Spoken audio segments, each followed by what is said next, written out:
Got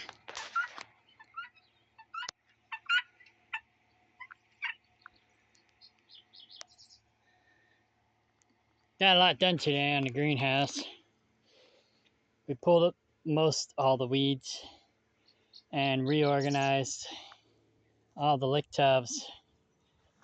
So we still got some onions growing over here, but I ended up letting a purslane grow to see what would happen, but it kind of choked out the onions. They're still growing, they just stunted their growth. We did get a couple big ones over here, but for the most part, the big ones were over here where the purslane did not grow. But we pretty much harvested all the big ones. Oh, and I also had another edible weed growing over here that also stunted their growth. So I got rid of it. But anyways, make sure there's no more onions here. There were some seed onions over here from a long time ago. That's a bad onion from a long time ago. I've been soaking it in the water. I basically dug it up from over here and put it back there so it will still grow. I gotta kind of fix it a little bit, but it should be okay. And then let it kind of grow up over there and produce me more seed onions. Once we get this a little bit more rearranged, then I'll probably pick those seed onions and plant them in the lick tubs.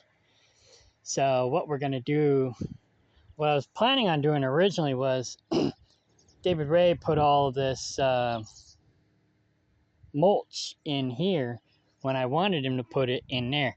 So last year I was focusing on moving it into there, but I hadn't got it all done, and then other things got in the way and I got distracted. So I got about half, maybe a quarter or a third, about a third of it moved. Then the weeds took over. But once I get what I'm going to do now is I'm going to put all the weeds in these lick tubs that don't hold water, let them dry out and die. Then I'll put them on the ground to break down and turn into compost. Basically like this.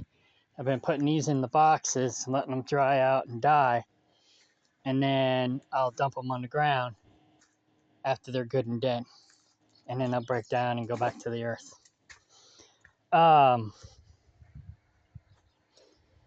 The reason I wanted to bring all the mulch in is because David Ray screwed up. I told him not to put the 2x6s down around the edge for the next greenhouse section.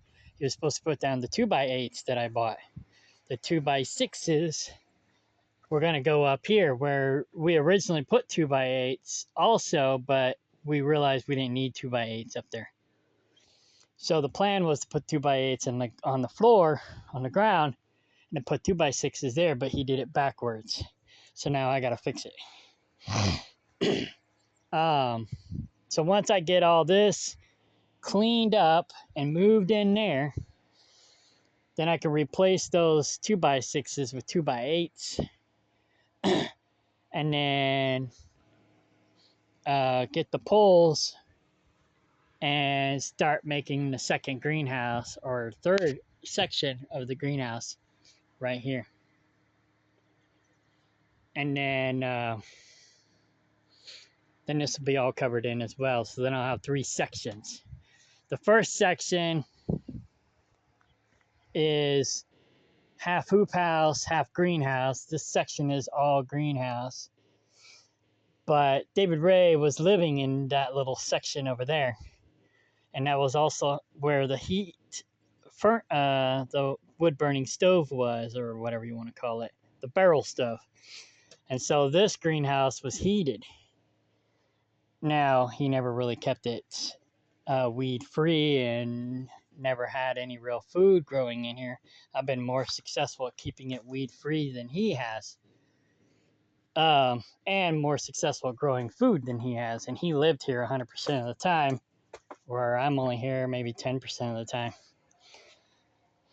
Anyways, um, but anyways, so that was going to be a heated greenhouse in the winter, and this was going to be a cold greenhouse in the winter for things like lettuce and whatnot that can be in a cold greenhouse.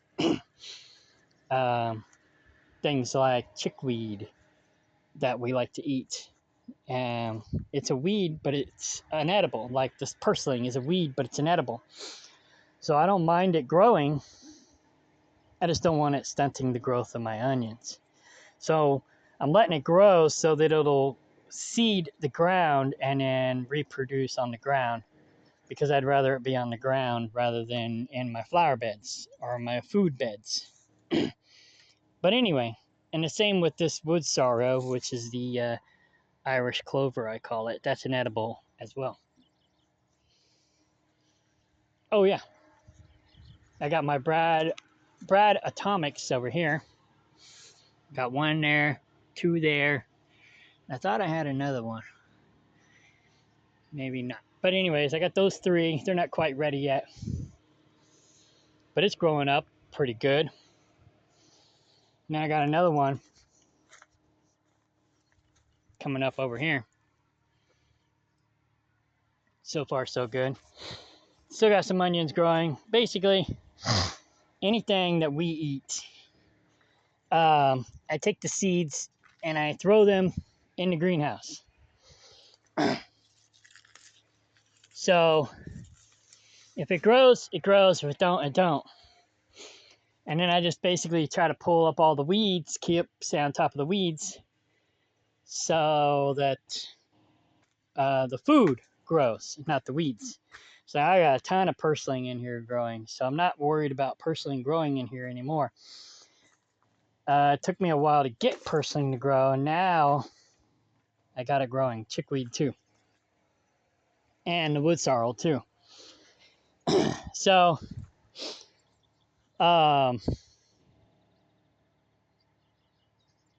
yeah. So now what I got to do is keep that stuff growing on the ground, and then I can grow what I want to grow up high.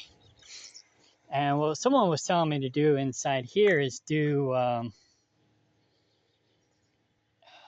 hydroponics, set up a hydroponic system and just grow everything in the water, which I thought about doing. I haven't decided what I'm going to do yet. I'm probably just going to use these tubs instead of for growing food in, use it to dry weeds out in, so then I could just dump it back on the ground. But another thing I'm going to do is I'm going to take this table out, dig another hole under the table, put another 55-gallon barrel in there, but drill holes in it so it can collect water, then have it spill over into this one. Yeah. Oh, no, I'm good. I'm just doing a video. So, and when I do that, I'll have it spill over into this 55-gallon barrel, and then it'll always stay full, or almost always stay full. So, I guess that's a wrap. We're going to go eat and swim. But this is our progress so far for today. We did a lot of work. Yes. Got a lot of weeds pulled up. David is happy. I am happy. We don't get a chance to get over here too often, but we need to more so we can stay on top of the weeds. So we can grow our own food. Because growing your own food is like printing your own money. Yeah, it's money you don't have to spend. But I try to grow things that don't require a lot of maintenance. All we have to do is just come and pull weeds, maybe do a little watering, and bada boom, bada bing.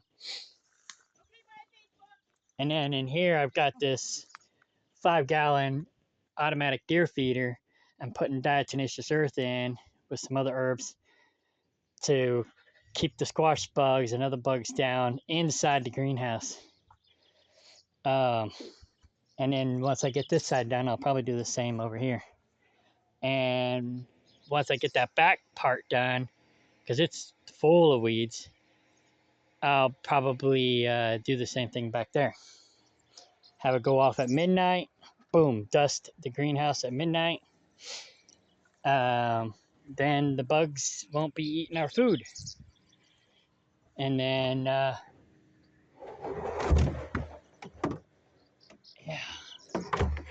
And I do rainwater collection lick tubs. So I put all the lick tubs have cracks in the bottoms, so the water will drain out. But then I'll put juice bottles in the bottom to collect water. And so they'll collect a certain amount of water, and then anything that overflows will drain out the bottom of the lick tubs. And then I plant the food in. The roots grow down to the water source. Oh, I'll put wood in there too for like a hugelkultur. So the roots will grow down to the wood and the water, and they'll constantly have water when it's not raining. And if they have too much water, then the roots will die back. If they don't have enough water, then the roots will grow to get more water. And so far, it's worked out really good. Those tomatoes are in a drought-resistant lick tub. So I don't have to sit here and water them every single day. Every single day. But when we have a drought, I could come over here once a week and water them, fill up those rainwater collections at the bottom of the lick tubs, and then they got water for a week.